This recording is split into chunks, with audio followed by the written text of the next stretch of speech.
I never planned to wear a green apron for a living. Not even once.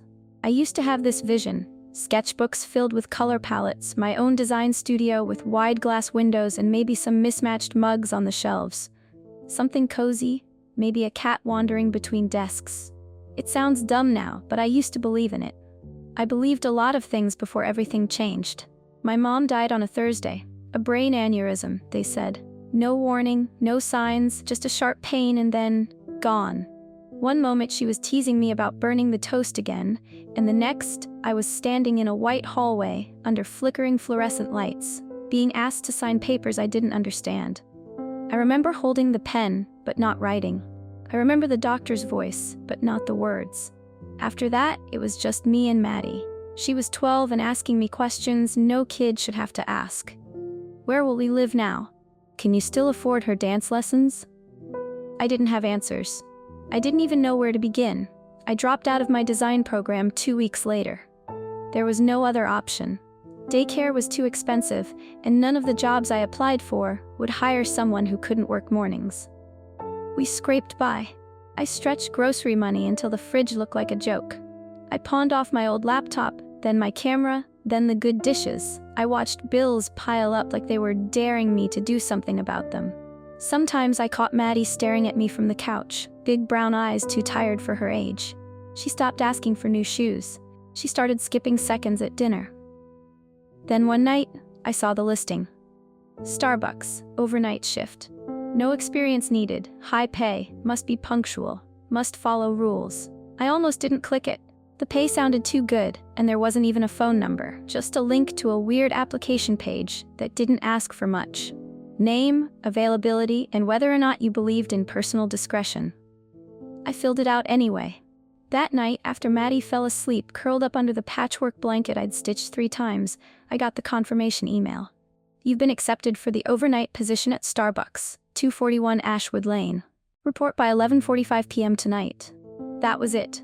No interview, no callback, just a time and an address I didn't even recognize. I almost ignored it. Something about the whole thing felt off. But then I saw the kitchen table. A stack of unpaid bills. Maddie's backpack with one fraying strap, the last few slices of bread curling at the edges. I couldn't afford to say no, so I packed a hoodie, left a note for Maddie in case she woke up, and took the last bus downtown. I thought I'd just make it through the night, get my first paycheck, and maybe things would start getting better. I didn't know it then, but that place had other plans. Ashwood Lane was darker than I expected. The streetlights didn't work, or maybe they were just never installed to begin with. The sidewalk was cracked and uneven, lined with dead leaves that didn't belong to any trees I could see. I walked past a boarded-up antique shop with the words, "We buy silver," barely visible under a layer of grime.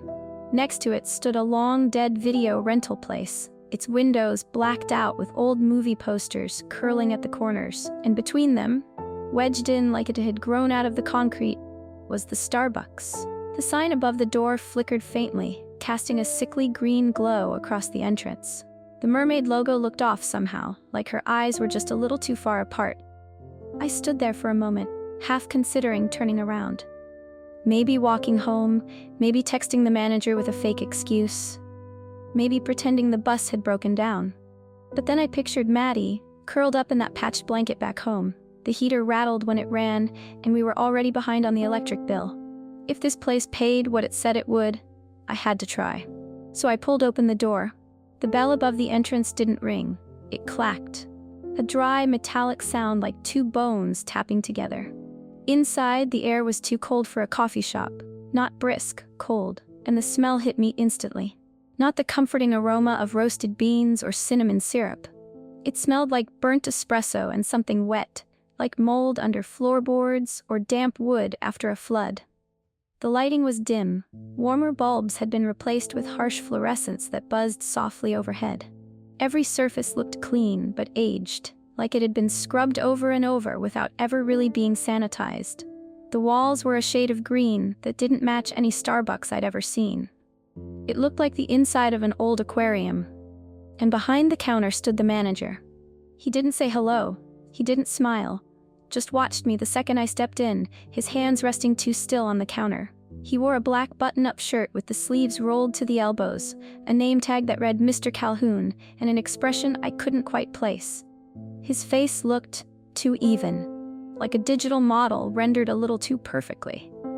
His eyes were sharp, his jaw clean, but the more I stared, the more wrong he seemed.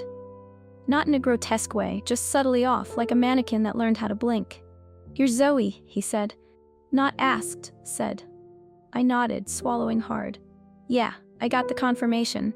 He held up one hand. Not to wave, just to stop me. "The rules are in the break room," he said. "Don't break them."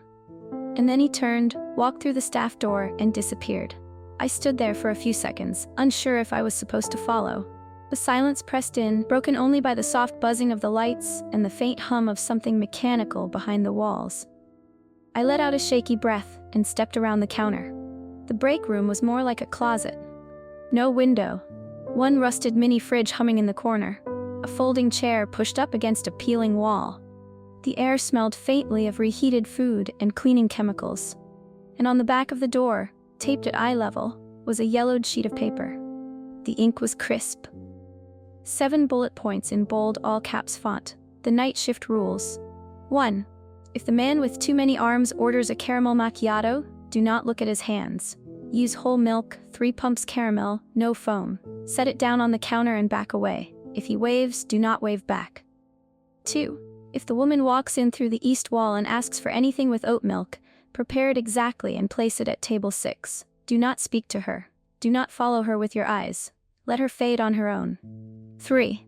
If the twin boys giggle and ask for something fun, give them each a single strawberry cake pop. No drinks, no extras. Do not let them behind the counter, no matter what they say.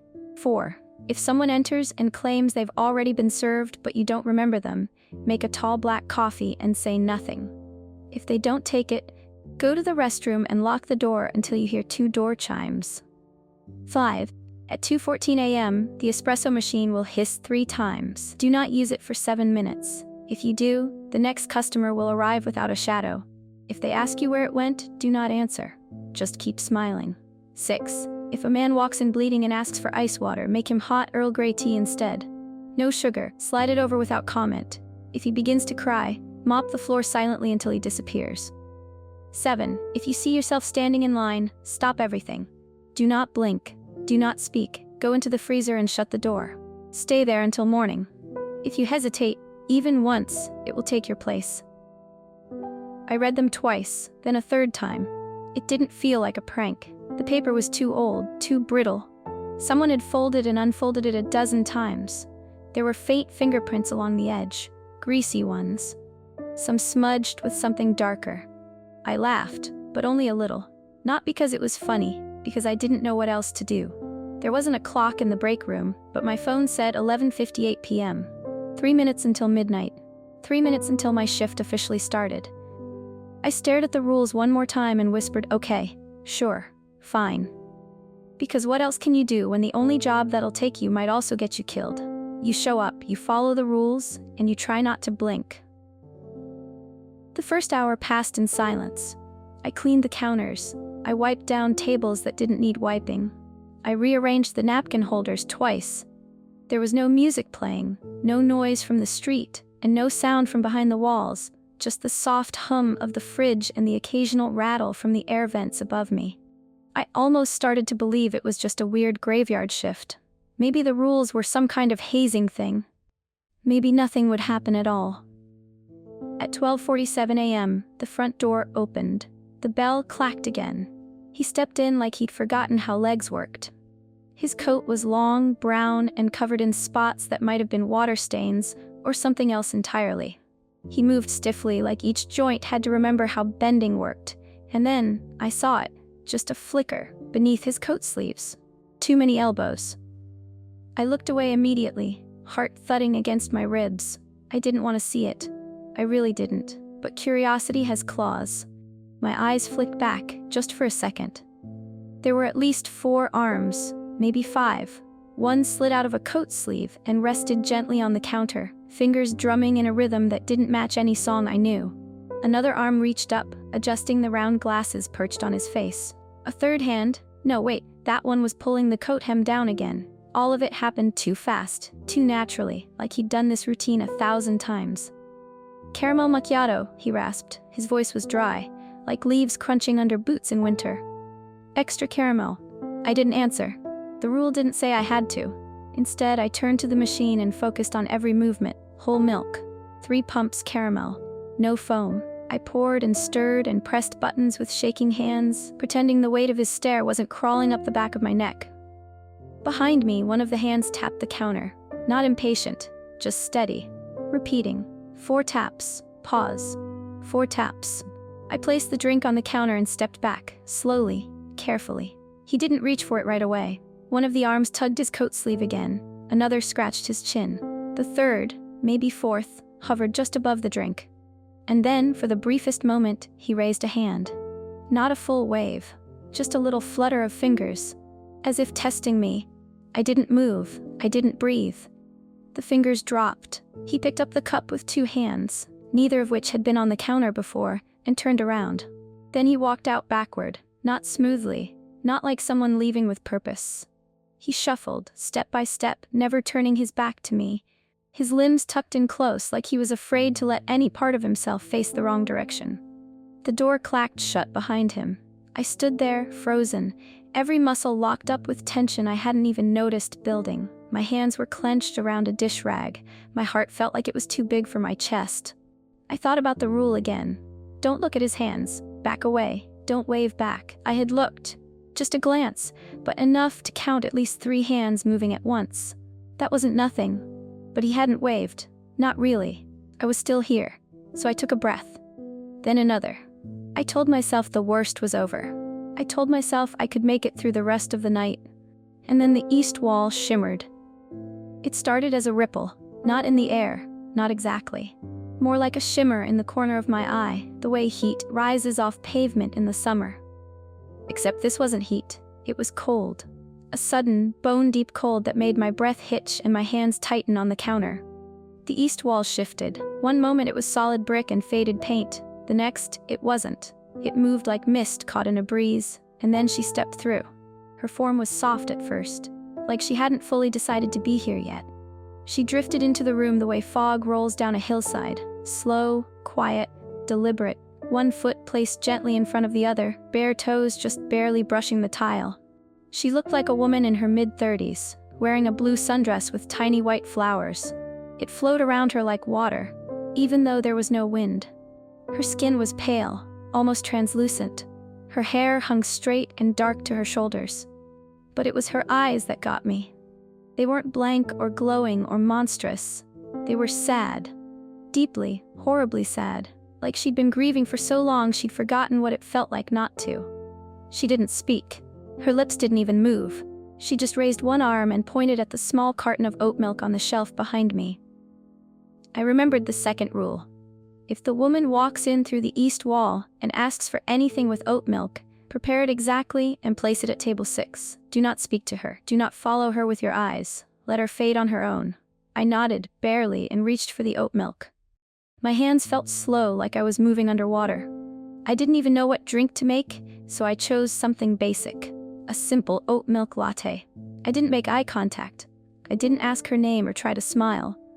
I just made the drink and turned away from her to carry it to table 6, which was in the far corner of the seating area under a dusty framed photo of an old Seattle streetcar. I placed the cup on the table. It steamed gently in the still air. I turned around just enough to see the wall again. She was gone. Not like she'd walked out. Not like she'd faded before my eyes. Just gone. As if she'd never been there at all. I stood there for a few seconds, unsure whether to feel relieved or unsettled. Then the cup tipped. No one touched it. It slid across the surface of the table and slowly tilted over the edge, spilling its contents into the empty seat across from it. The oat milk puddled there, thick and slow, dripping to the floor without a sound. I didn't move. I just watched it soak into the cushion. Something in me whispered not to wipe it up. Not yet. Instead, I turned back toward the counter. My hands were still shaking, but my feet moved on their own. I walked stiffly back to my post, stood behind the register, and tried to pretend the smell of steamed oat milk didn't suddenly feel like it was sinking into my skin. I checked the time. 1:42 a.m. I took another breath, Then the door clacked again, this time higher pitched, lighter. The door didn't close right away. It drifted open for a moment longer than it should have, like it was waiting for something. Then 2 sets of sneakers pattered across the tile, and I heard the high-pitched giggling before I saw them. The twin boys were small, maybe 8 years old, tops. Same height, same blonde hair cut in uneven chunks, like someone had used dull scissors and no mirror. They wore identical red t-shirts with cartoon dinosaurs on the front, and their sneakers lit up faintly every time they moved. The sound of their laughter echoed unnaturally, like it bounced off walls that weren't there. "Something fun," they chimed in unison. The third rule came rushing back to me. If the twin boys giggle and ask for something fun, give them each a single strawberry cake pop. No drinks, no extras. Do not let them behind the counter, no matter what they say. I reached for the pastry case before either of them could take another step. The cake pops were already unwrapped, perfect little pink spheres with smiling faces on them, lined up like they were expecting this exact moment. I grabbed 2 and set them on the counter carefully. 1 for each. They each grabbed 1, without hesitation. No thank you, no pause. But one of them frowned. "You gave him the bigger one," he said, voice sharp and flat. I blinked. "They're the same." The boy with the smaller one, apparently, pouted. His lip curled. "That's not fair." The other boy, the one who hadn't spoken yet, tilted his head slightly and started walking around the counter. Just like that, like he belonged there. I stepped in his path. "You can't come back here." He stopped, lifted his eyes to meet mine. They weren't childish, not really. They were too dark, too still. Like something was just wearing the shape of a boy and hadn't quite figured out how to animate it right. "But it's fun back there," he whispered. His voice was wrong now, too low for his size, like a bad dub in a foreign film. I didn't budge. My body wanted to move. My legs felt heavy, and my skin crawled, but I stayed in place. He stared at me for a second longer. Then he hissed.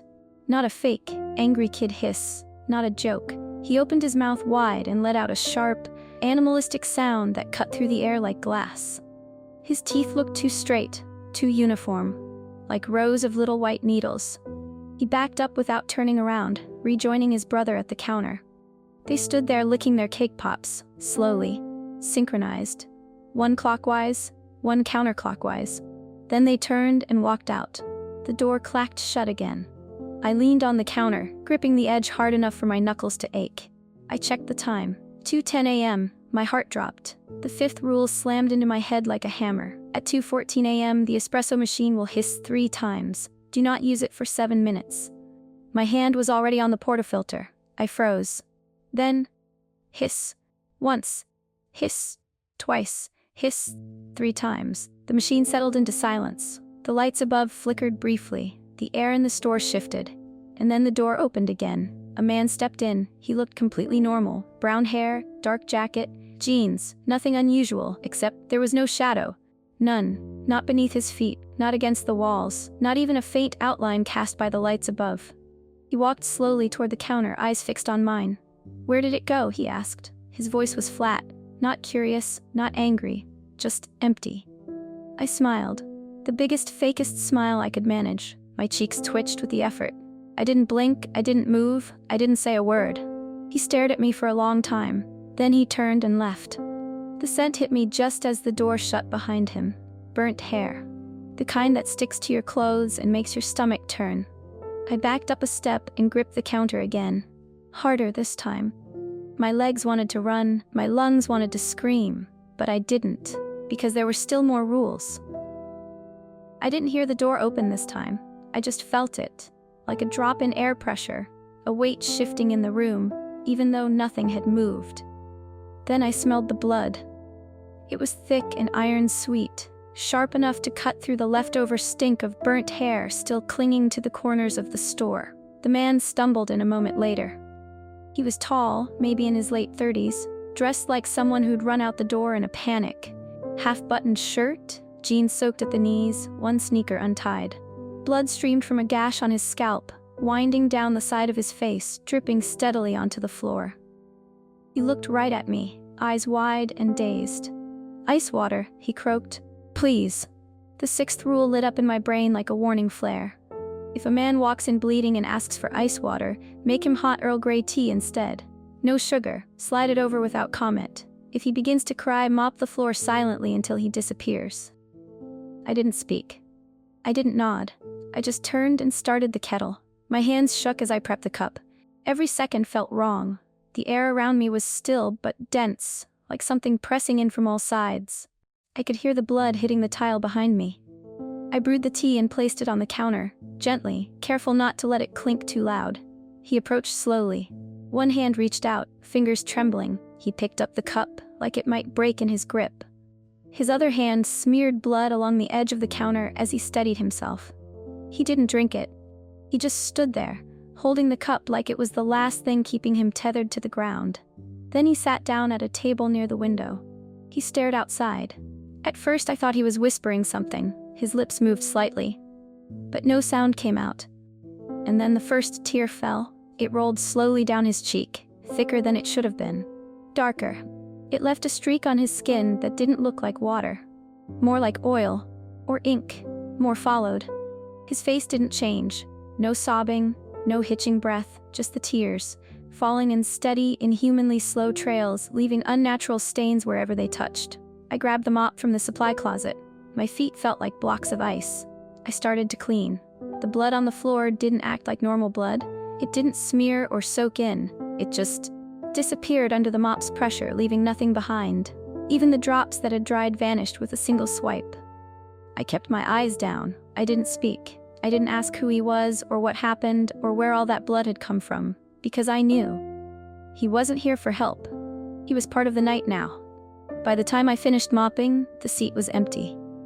The teacup sat untouched, steam still curling lazily into the air like no time had passed. I backed away and returned to the counter. My arms were tired, my legs ached, my brain buzzed like a dying light bulb. I checked the time. 2 more hours, maybe less. The sun would come up eventually. The shift would end. I'd take the bus home and climb into bed with Maddie and pretend this had all been a bad dream. Then I saw movement. Near the register. Just a flicker. But enough. I looked up and my heart dropped into my stomach. It was me. Standing in line, same clothes, same hoodie, same tired face, same dark smudges under the eyes, but she was smiling, and it wasn't right. Her smile stretched just a little too wide. Her posture was relaxed in a way mine never was. Her fingers curled slightly at her sides like she was waiting for something important. My throat closed. The last rule. If you see yourself standing in line, stop everything. Do not blink, do not speak. Go into the freezer and shut the door. Stay there until morning. If you hesitate, even once, it will take your place. I dropped the mop, ran. The freezer door was already slightly ajar. I yanked it open, stumbled inside and slammed it behind me. The latch clicked. The cold hit like a punch. It knocked the air right out of my lungs the second the door shut behind me. My breath came in ragged, visible puffs. The light above flickered once, then steadied, casting the freezer in a flat, washed-out glow.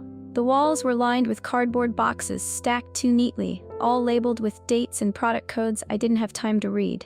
I pressed my back against the door and sank to the floor. My hoodie did nothing against the chill.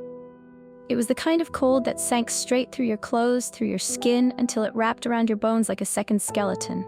My lips went numb, my fingers stiffened, but I didn't move. I didn't even cry. Outside, I heard it.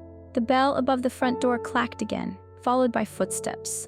Light ones, familiar ones. Then silence. I pressed my ear to the door, straining. Nothing. No footsteps, no breathing, no clatter of cups or shifting chairs, just that horrible, still silence that tells you something is waiting for you to make the first mistake. So I stayed. Time doesn't work right in places like this. I thought I counted the seconds, but after a while, the numbers stopped making sense. I sang Maddie's bedtime song in my head, just the chorus, over and over. I pictured her freckles, the way she always curled into the right side of the couch, how she hummed when she ate cereal. I clung to those little things like they could keep me tethered to who I was. But then I noticed it. My fingers, they weren't shaking anymore. They weren't red, or blue, or even pale. They were wrong, too smooth, too stiff, like plastic left out in the cold. I lifted one hand slowly and brought it up to my face. My cheek felt soft, but not in the way skin should. It was smooth, waxy, almost slick. My heart started hammering again, way too late to be useful. I turned toward the metal wall of the freezer, and I saw it. My reflection, or maybe not mine anymore. The mouth on my face, my real face, was almost gone. The skin around it had pulled tight, creeping inward, like melted wax starting to cool. There was no line between my lips anymore, just a stretched, sealed surface where my mouth should have been. I opened it anyway, or tried to. Nothing happened. No sound, no voice, no scream. I clawed at it, scraping with my nails, trying to tear it open, but my hands didn't have the strength. My fingers bent the wrong way. They weren't listening to me anymore.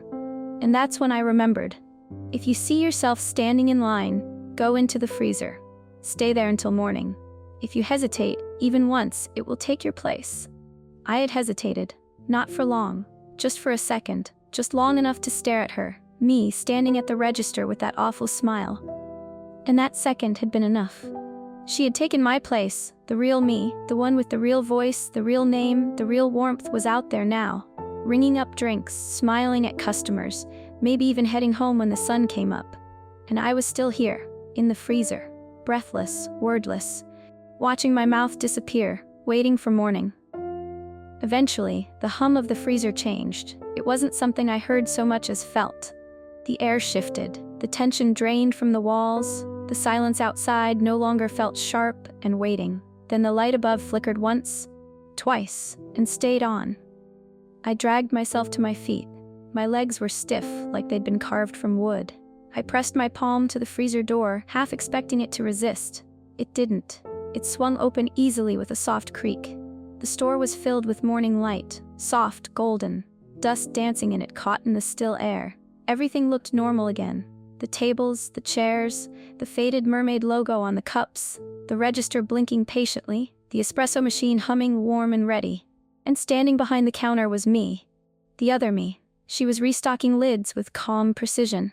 Her movements were smoother now, more confident. She smiled as a customer walked in, a normal woman in scrubs, maybe heading to her shift. The fake me rang her up, handed her a coffee, and said something I couldn't hear. The woman laughed. She didn't know. No one would. That thing had my face, my voice, my memories, and it had hesitated less than I had. I stepped forward, but I didn't cross the threshold. I stayed behind the door, in the shadows. I don't know why. Maybe because I knew I couldn't pass for human anymore. Maybe because I wasn't sure what would happen if she saw me. Or maybe, deep down, I knew it was over. The sun rose higher, and I stayed behind, silent, frozen, watching the morning crowd roll in. They never found me, not officially. No report, no investigation. Just a girl who quit after one night, never came back, and didn't answer her phone. They probably assumed I skipped out. Maybe started over somewhere else. People do that sometimes, right? But if you ever find yourself in a certain Starbucks on Ashwood Lane, early in the morning, and you catch a glimpse of the barista's smile and the reflection of the pastry case, look closer. If it stretches too wide, if the eyes flick to you just a little too slowly, leave, because I didn't survive that night. Not really. I'm still there, sealed behind the metal, waiting for someone to remember me, waiting for someone else to hesitate, so they can take my place and I can finally leave.